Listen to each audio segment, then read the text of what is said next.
So recently, I have been wasting quite a lot of time doom scrolling.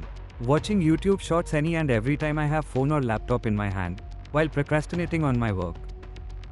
This has increased my screen time quite a lot, and will also harm my health if I don't get it under control right away. Let's try to see if Google can help me.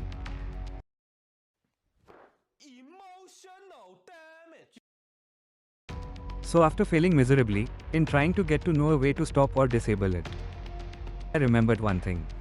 I'm a programmer. Why not code my way out of this?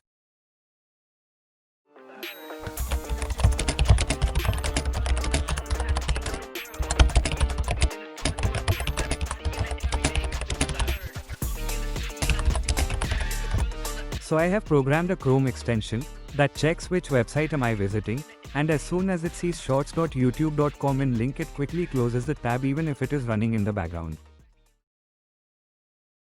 Just like this.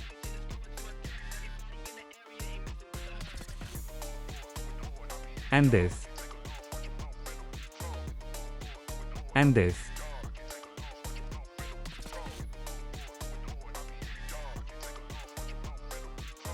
So now finally I can let go of the addiction